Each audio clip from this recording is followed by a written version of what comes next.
two projects. In this video, we are going to explain about the project that is predicting the classification of heart failure patients using optimized machine learning algorithms. So, before getting into the execution, first let us understand what is the project about. Now, consider a patient who is admitted with heart failure and he exhibits symptoms such as shortness of breath, fatigue, and fluid retention. So, predicting whether this patient is likely to survive over the next few years is crucial for clinicians to make informed decisions about treatment strategies, monitoring, and also resource allocation. This heart failure occurs when the heart is unable to pump blood effectively, which can lead to repeated hospitalizations and also a significant decline in the quality of life.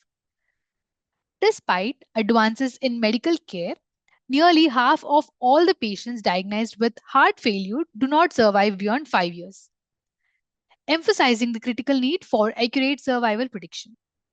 By identifying patients at higher risk, healthcare providers can prioritize interventions, tailor therapies, and also potentially improve outcomes. Reliable predictive models before play a vital role in managing heart failure and also supporting clinicians in making data driven decisions for patient care. And here we do have some traditional methods. So, traditional methods for assessing heart failure patients often struggle to account for the complex interactions between multiple clinical factors such as age, underlying health conditions, and also biochemical markers. For instance, two patients of the same age may have very different survival risks depending on the presence of comorbidities like diabetes or kidney dysfunction or variations in laboratory measurements such as serum creatinine or ejection fraction. So, these difficulties these difficulties are compounded when data sets are small or imbalanced, with many more patients surviving than experiencing death events. This imbalance can cause predictive models to be biased towards the majority class, which results in unreliable outcomes.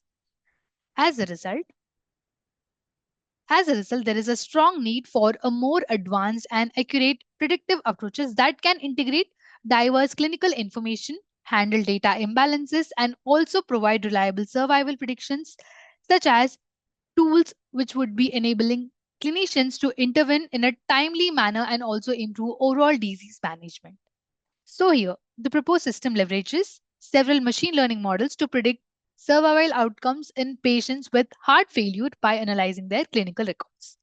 So, here, this project's framework it utilizes dataset that is containing of 299 patient records with 13 key features, including demographic information, clinical indicators, and also biochemical measurements. And to address the imbalance between patients who survived and those who did not, here the dataset is balanced using SMOOTH technique that is called synthetic minority oversampling technique. This ensures that the predictive model can learn effectively from both the outcomes.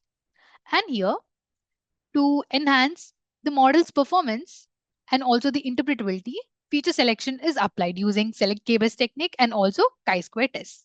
So this process identifies the most significant predictors of survival, such as age, ejection fraction, and also serum creatinine levels.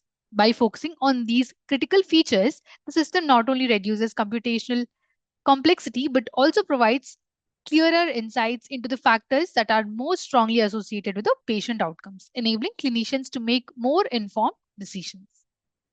And here at the core, the system is a predictive module that integrates gradient boosting machine with the adaptive inertia weight particle swarm optimization technique. So this combination, it will allow the system to automatically tune the model's hyperparameters, improve predictive accuracy and also stability while avoiding suboptimal solutions that can occur with manual tuning. And here, the model's performance is assessed using metrics such as accuracy, precision, recall, and FN score, ensuring a comprehensive evaluation of its predictive capabilities. So, by providing reliable and interpretable predictions, the framework enables clinicians to identify high risk heart failure patients early and make more informed decisions regarding treatment and care management. And this is all about the proposed system. And to further improve the performance of this project, here as an extension, random oversampling technique that is applied to balance the data set, replacing SMOOTH technique. Additionally, hyperparameter optimization is performed for multiple machine learning models using AI WPSO, improving the model performance stability. And here, ensemble approach, that is voting classifier, is implemented to further enhance the predictive accuracy. So this model, it combines the predictions from multiple individual models, and this ensemble method produces a more robust and also a reliable output, mitigating issues such as overfitting and also bias associated with the standalone algorithms. And moreover, to improve the interpretability, XAI LIME is integrated, that is explainable artificial intelligence models.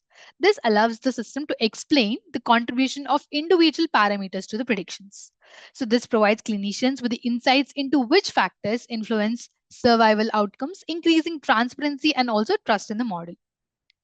And in the last, a user-friendly front end has been developed, which is developed using Flask framework. This enables practical testing and also interactions. Users can input clinical data and view predictions directly through the interface, with user authentication, ensuring data privacy and also secure access. So this is the extension part. Now moving on to the implementation of the project. So here, first, we will be importing all the necessary Python libraries for the data manipulation, visualization, and machine learning, ensuring the environment is ready for analysis and the model development.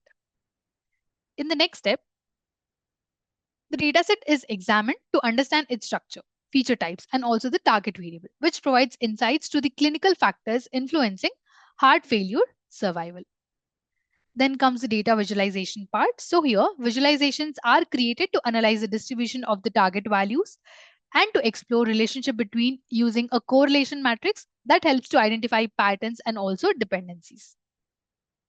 After that, feature selection is applied to identify the most important predictors of survival. So here, select K-best and also chi-square tests have been employed to focus the models on significant features, improving efficiency and also the interpretability. Then comes resampling the data. So here, to address the class imbalance, SMOTE technique and also random oversampling techniques are applied, ensuring that both the survival and also death events are adequately represented for unbiased model training. In the next step, that is in the sixth step, so here the selected features are assigned to the X variable and also the target outcome is assigned to Y, preparing the data for model training. Then comes train and test split. So here the data set is divided into training and testing sets, which allows the model to be trained only on one subset and evaluated on the another to measure performance and generalization. Then here machine learning models are trained using both the full feature set, that is 13 features, and the selected subset of 7 features to compare predictive performance and also the efficiency. Then the models are evaluated using key metrics, enabling a clear assessment of their ability to predict heart failure survival accurately. In the next step, graphical representations of the model performance provide an intuitive comparison across different algorithms and feature sets. After that step, the top performing model is saved, making it readily available for predictions on new patient data. After that, coming to the part of front end. So here, a user-friendly and secure interface is created for inputting clinical data and also accessing predictions. So here we have used Flask framework to develop the front end along with the registration and login setup with the support of SQLite database. And here clinicians, I mean the users, they can provide patient features through the interface, which serves as the input for the predictive model. And that input, it will be pre-processed at the backend. So here the input data is processed to match the format and scale the training data set. This ensures consistent and also accurate predictions. After that, the saved machine learning model, it predicts the likelihood of patient survival based on provided inputs. Then the final outcome, that is predicting the patient's condition, it will be displayed on the front-end interface.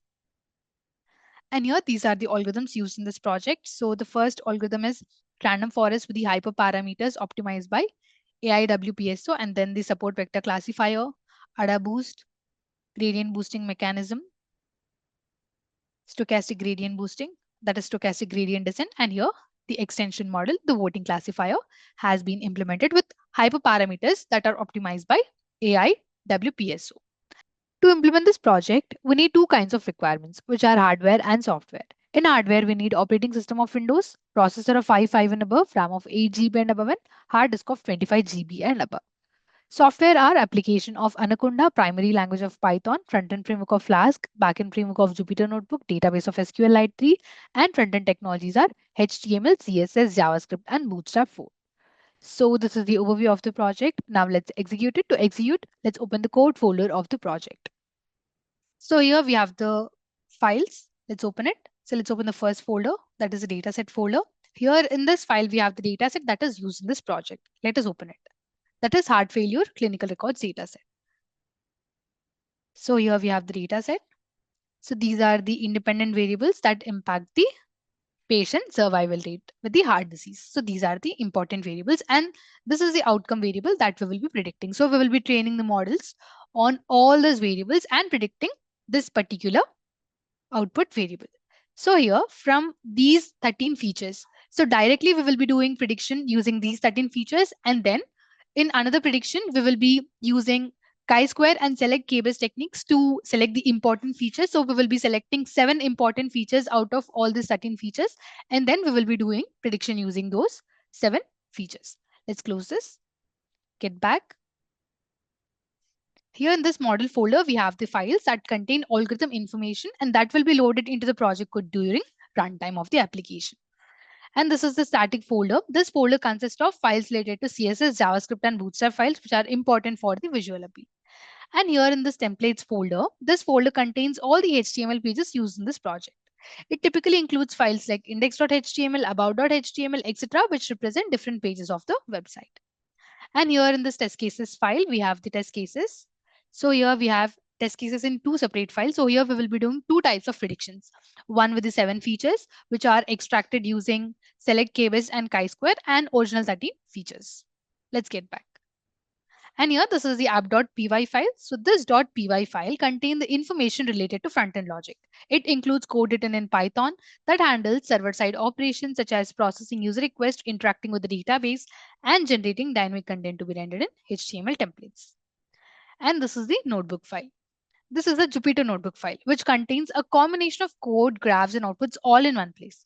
It allows users to write and execute code in individual cells, which makes it a popular choice for the data science. And the same in the HTML and PDF file. So here, this is the sign up file. This is the database file, which is used to store the user information. So this is all about the code folder. Now let's execute. So now we need to copy the path of the code folder from the address bar of the file explorer. I'm copying it. Now open Anaconda prompt. So here it is open. Now give the command cd, give the space, and paste the copied path. So here you can observe that path has been copied. Now click on enter. So here you can observe current directory is changed to the code folder's path. Now we need to compile app.py file. So give the command python space app.py and now click on enter. This command will execute Python script and perform a runtime check for any syntax errors or logical issues. And after running the app.py file, Flask framework will host the application locally at the default address, which is the local host. This is the local host, and port. This is the port, unless configured differently.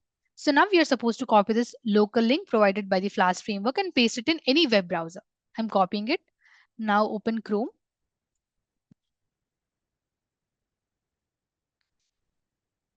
So here paste the link and now click on enter. So here you can observe that we are redirected to homepage of this project. So here this is the web page of this project, which is developed using Flask framework. Now we need to sign up. So click on sign up and enter all the registration details if you are registering newly. I have already registered, so I will directly sign in. Click on sign in. Give your username and the password. And now click on sign in. So here we have successfully redirected to the prediction page of the project. And here you can see here we have 7 feature prediction and 13 feature prediction. Let's do prediction for the 13 features first. So Under prediction, click on 13 features. And here we have different features that are to be predicted. So here the first feature we have is the age. So age, it represents the patient's age in years. Age is critical factor as older patients generally have higher risk of heart failure complications and also mortality. And here we have anemia, that is yes and no. It indicates whether the patient has anemia or not. Anemia reduces oxygen carrying capacity of the blood, which can exacerbate heart failure symptoms. And then we have creatinine phosphokinase. It's that is we call it in short as CPK. It's a blood enzyme level measured in mcg per L. It is elevated as CPK and it can indicate muscle damage, including cardiac muscle injury, which may affect heart function. And then we have diabetes. It indicates whether the patient has diabetes, that is yes or no. Diabetes is a known factor, that is known risk factor for cardiovascular diseases, including heart failure. And then we have ejection fraction. It's a percentage of blood pumped out of the left ventricle with each heartbeat. Lower values indicate weaker heart function and higher risk of that is adverse outcomes. And then we have high blood pressure, that is hypertension. It indicates whether the patient has hypertension, that is yes or no. High blood pressure strains the heart, contributing heart failure progression. And then we have platelet count. It's a platelet count in the blood. Abnormal platelet counts can affect blood clotting and also it may signal underlying cardiovascular complications. And then we have serum creatinine. It's a level of creatinine in the blood, indicating kidney function. Impaired kidney functions is often associated with the worse outcomes in heart failure patients. And then we have serum sodium. It's a sodium concentration in the blood. Abnormal sodium levels can reflect fluid imbalance and that are linked to heart failure severity. Then we have sex, that is the biological sex of the patient, that is gender differences can influence disease progression, response to treatment, and survival outcomes. Then we have smoking. It's nothing but it indicates whether a patient smokes or not. Smoking can increase cardiovascular risk and also can exacerbate heart failure. And then we have time. This is the follow-up period in days. It represents the duration of observation and it is used to determine survival outcomes during this period. So now let's enter these values. Let's open the test cases folder. As we are doing prediction for the 13 features, let's open this.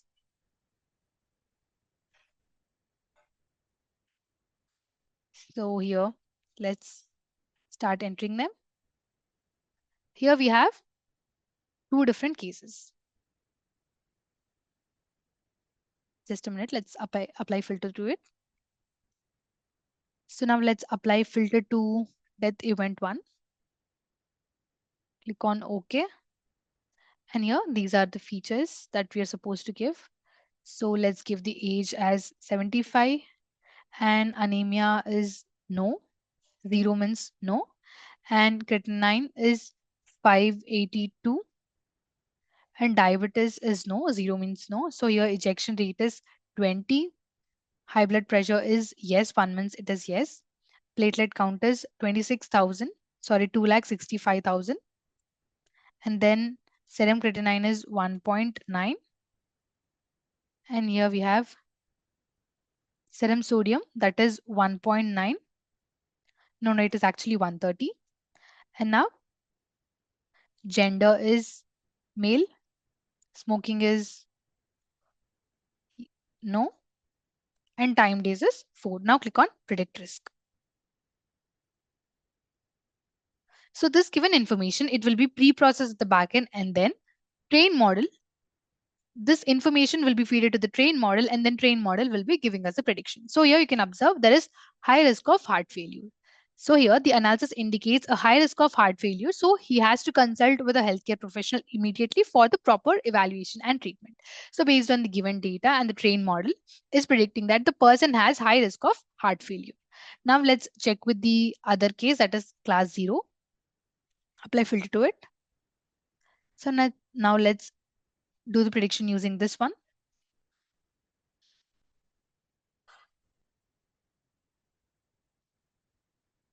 Here age of the person is 49.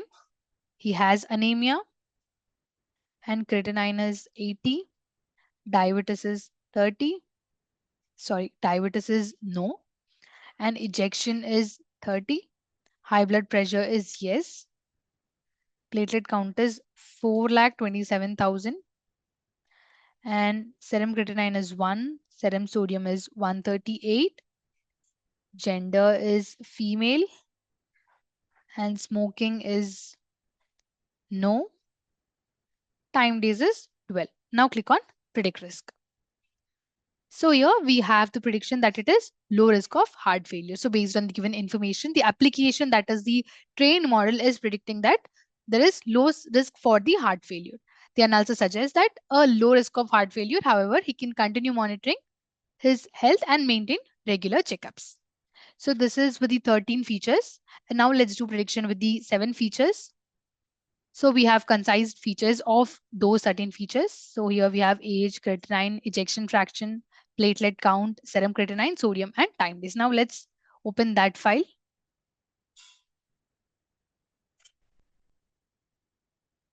And here we have the age as 75. So let's let's enter the first value, first feature.